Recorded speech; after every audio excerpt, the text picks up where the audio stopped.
أعوذ بالله من الشيطان الرجيم بسم الله الرحمن الرحيم رب اشرح لي صدري ويسر لي أمري واحلل عقدة من لساني يفقهوا قولي۔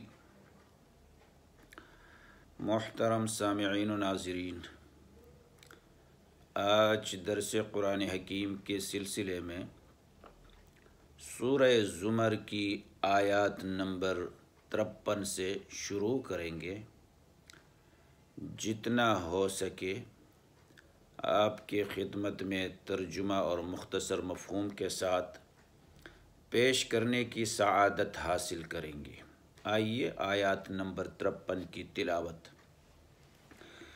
قل يا عبادي الذين أسرفوا على أنفسهم لا تقنطوا من رحمة الله إن الله يغفر الذنوب جميعا إنه هو الغفور الرحيم۔ اے پیغمبر، میری طرف سے لوگوں کو کہہ دو کہ اے میرے بندو، جنہوں نے اپنی جانوں پر زیادتی کی ہے، خدا کی رحمت سے نا امید نہ ہونا۔ خدا تو سب گناہوں کو بخش دیتا ہے اور وہ تو بخشنے والا مہربان ذات ہے۔ ترجمہ ایک بار پھر۔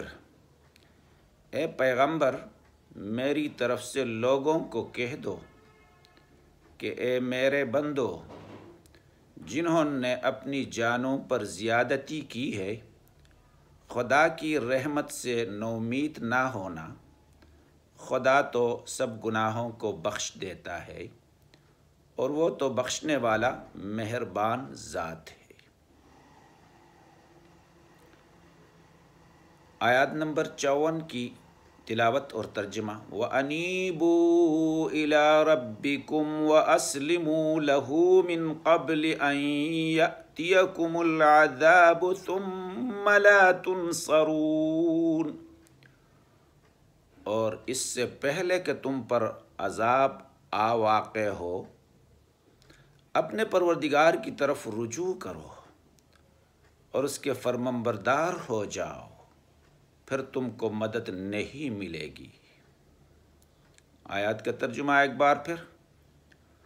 اور اس سے پہلے کہ تم پر عذاب آ واقع ہو یا آ جائے، اپنے پروردگار کی طرف رجوع کرو اور اس کے فرمانبردار ہو جاؤ، پھر تم کو مدد نہیں ملے گی۔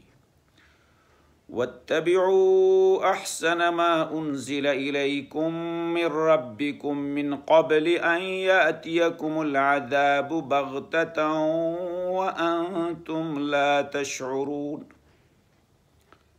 اور اس سے پہلے کہ تم پر ناگہاں عذاب آ جائے اور تم کو خبر بھی نہ ہو، اس نہایت اچھی کتاب کی جو تمہارے پروردگار کی طرف سے تم پر نازل ہوئی ہے، پیروی کرو۔ ترجمہ ایک بار پھر۔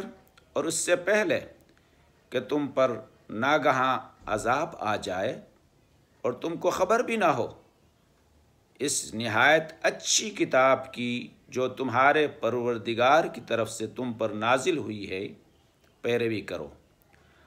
أَن تَقُولَ نَفْسٌ يَا حَسْرَتَا عَلَى مَا فَرَّطتُ فِي جَنبِ اللَّهِ وَإِن كُنتُ لَمِنَ السَّاخِرِينَ۔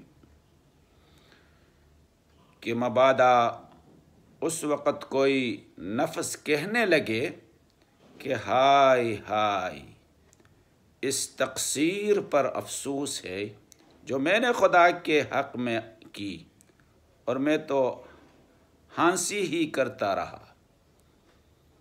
کہ مبادا اس وقت کوئی نفس کہنے لگے کہ ہائے ہائے، اس تقصیر پر افسوس ہے جو میں نے خدا کے حق میں کی، اور میں تو ہنسی ہی کرتا رہا۔ او تقول لو ان اللہ ہدانی لکنت من المتقین، یا یہ کہنے لگے کہ اگر خدا مجھ کو ہدایت دیتا تو میں بھی پرہیزگاروں میں ہوتا، یا یہ کہنے لگے کہ اگر خدا مجھ کو ہدایت دیتا تو میں بھی پرہیزگاروں میں ہوتا۔ او تقول حین تر العذاب لو ان لی کرۃ فاکون من المحسنین، یا جب عذاب دیکھ لے تو کہنے لگے کہ اگر مجھے پھر ایک دفعہ دنیا میں جانا ہو تو میں نیکوکاروں میں ہو جاؤں۔ یا جب عذاب دیکھنے لگے تو کہے گا اگر مجھے پھر ایک دفعہ دنیا میں جانا ہو تو میں نیکوکاروں میں ہو جاؤں۔ بل قد جاءت آیاتی فکذبت بها واستکبرت وکنت من الکافرین، اللہ فرمائے گا کیوں نہیں میری آیتیں تیرے پاس پہنچ گئی ہیں مگر تو نے ان کو جھٹلایا اور شیخی میں آ گیا اور تو کافر بن گیا۔ خدا فرمائے گا کیوں نہیں میری آیتیں تیرے پاس پہنچ گئی ہیں مگر تو نے ان کو جھٹلایا اور تکبری کی اور تو کافر بن گیا۔ یہ تو ان آیات کریمہ کا بامحاورہ ترجمہ جو میں نے آپ کے سامنے پیش کیا۔ اب ان کا مختصر مفہوم آپ کو بتاتے چلیں۔ قل یا عبادی الذین اسرفوا، جو پہلی آیات ہے، اس کے بارے میں سعید ابن جبیر رحمہ اللہ حضرت ابن عباس رضی اللہ تعالیٰ عنہ سے روایت کرتے ہیں کہ کچھ لوگ ایسے بھی تھے جنہوں نے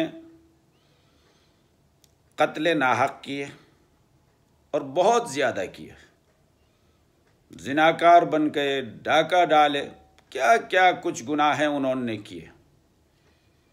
انہوں نے رسول اللہ صلی اللہ علیہ وسلم سے عرض کیا کہ جس دین کی طرف آپ دعوت دیتے ہیں، بلاتے ہیں، وہ ہے تو بہت ہی اچھا، بہت ہی خوب، لیکن لمحہ فکریہ یہ ہے کہ جب ہم اتنے بڑے بڑے گناہوں کا بوجھ اپنے اوپر اٹھا رکھے ہیں، کر چکے ہیں، اب اگر مسلمان بھی ہو گئے تو کیا ہماری توبہ قبول ہو سکے گی، معافی ہوگی؟ اس پر اللہ تعالیٰ نے یہ آیات مذکورہ نازل فرمائی۔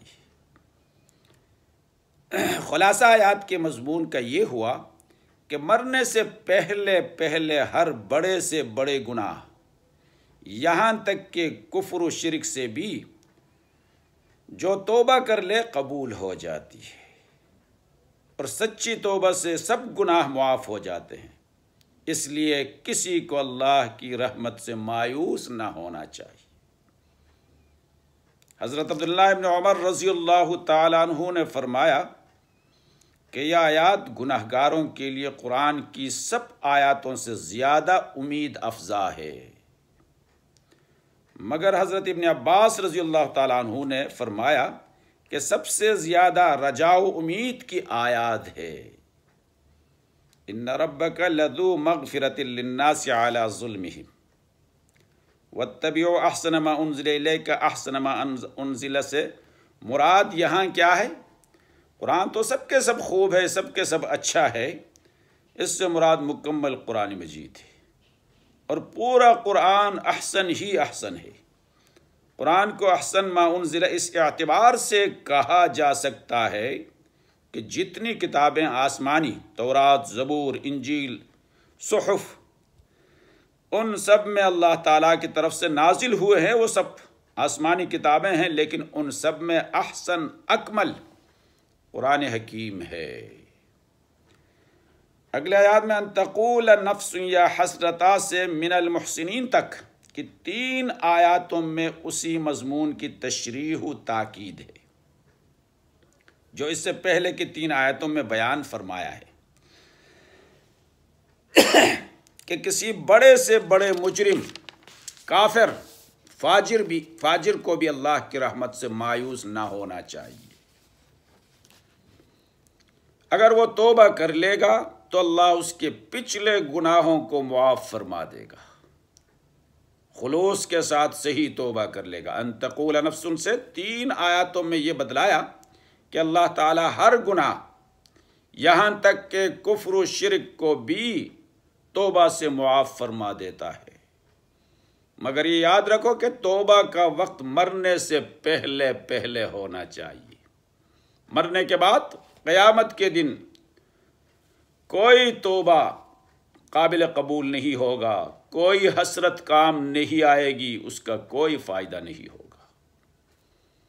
جیسے کہ بعض کفار فجار قیامت کے روز مختلف تمنائیں کریں گے، آرزویں کریں گے۔ کوئی تو اظہار حسرت کرے گا کہ افسوس میں نے اللہ تعالیٰ کی اطاعت میں کوتاہی کیوں کی تھی۔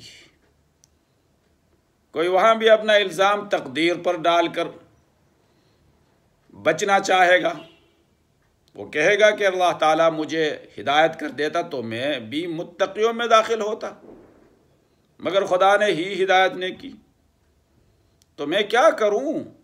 کوئی یہ تمنا کرے گا کاش مجھے دوبارہ دنیا میں بھیج دیا جائے تو میں سچا پکا مسلمان بنوں گا اور اللہ کے احکام کی پوری اطاعت کروں گا، مگر اس وقت کی یہ حسرتیں، یہ تمنائیں، یہ آرزویں کسی کام کی نہیں ہوگی۔ یہ 3 قسم کی تمنائیں ہو سکتے ہیں، مختلف لوگوں کی یہ 3 قسم کی تمنائیں ہیں۔ یہ بھی ممکن ہے یہ تینوں تمنائیں یکے بعد دیگر ایک ہی جماعت کی طرف سے ہو، یا مختلف جماعتوں کی طرف سے مختلف آرزویں ہو، کیونکہ آخری قول جس میں دوبارہ دنیا میں آنے کی تمنا ہے، کاش دنیا کی طرف ہمیں بھیج دیے جاتے، اس کے ساتھ آیات میں مذکور ہے کہ وہ عذاب کا مشاہدہ کرنے کے بعد، دیکھنے کے بعد اس سے بظاہر یہ معلوم ہوتا ہے، مشاہدہ کرنے کے بعد یہ تمنا کر لیں گے کہ پہلے دونوں قول مشاہدہ عذاب سے پہلے کے ہیں۔ قیامت کے روز اول ہی اپنے عمل کی تقصیرات کو یاد کر کے کہیں گی یا حسرتن علی ما فرطت فی جنب اللہ، پھر عذر اور بہانے کے طور پر کہیں گے کہ ہم تو معذور تھے، اگر اللہ تعالیٰ ہدایت کر دیتا اور تو ہم بھی مطیع و فرمانبردار متقی بن جاتے، مگر جب اس نے ہدایت ہی نہ کی تو ہمارا کیا قصور ہے۔ پھر جب عذاب کا مشاہدہ کر لیں گے، دیکھ لیں گے سامنے، تو یہ تمنا ہوگی کاش دوبارہ دنیا میں بھیج دیے جاتے۔ حق تعالیٰ نے ان تینوں آیاتوں میں بتلا دیا کہ اللہ کی مغفرت، رحمت بہت وسیع ہے، مگر وہ جب ہی حاصل ہو سکتی ہے کہ مرنے سے پہلے توبہ کر لو، موت سے پہلے توبہ کر لو۔ اس لیے ہم ابھی بتلا ہی دیتے ہیں کہ ایسا نہ ہو کہ تم مرنے کے بعد پچھتاؤ، آخرت میں اس طرح کے فضول حضرت تمناؤں میں مبتلا ہو جاؤ۔ ابھی سے تمہیں تنبیہ کیا جاتا ہے دنیا میں، بلا قد جاءت آیاتی فکذبت بہا۔ اس آیات میں کفار کی اس بات کا جواب ہے کہ اگر اللہ تعالیٰ ہدایت کر دیتا تو ہم متقی ہو جاتے۔ یہ سوال اس آیات کا حاصل یہ ہے کہ اللہ نے پوری ہدایت کر دی تھی، اپنی کتابیں اور آیتیں تمہارے پاس بھیجے، انبیاء آ گئے، بعد میں مبلغین آ گئے، واعظین آ گئے، اس لیے ان کا یہ کہنا غلط اور لغوا ہے کہ اللہ نے ہمیں ہدایت نہیں کی۔ ہاں، ہدایت کرنے کے بعد نیکی اور اطاعت پر اللہ نے کسی انسان کو مجبور نہیں کر سکتا ہے، مجبور نہیں کیا، بلکہ بندے کو یہ اختیار دے دیا وہ جس راستے چاہے چلے، حق کے راستے پہ یا باطل کے راستے کو اختیار کرنا چاہے۔ فمن شاء فلیؤمن ومن شاء فلیکفر، یہی بندے کا امتحان ہی یہی ہے۔ اگر یہ نہ ہو، پکڑ کر مجبور کر کے اگر جو ہے راہ راست پر لایا جائے، غلطی کی طرف اس کو بالکل گنجائش نہ رکھ دیا جائے، پھر تو امتحان ہی نہیں ہوا۔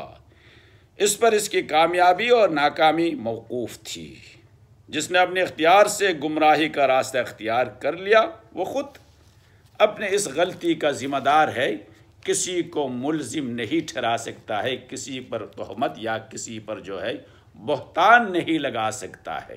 اللہ تعالیٰ نے پوری طریقے سے ان کی ہدایت کے راستے ہموار کر لیے، لیکن انہوں نے کفر کے راستے کو اختیار کیا یا شرک کے راستے کو اختیار کیا، گمراہی کو اختیار کیا۔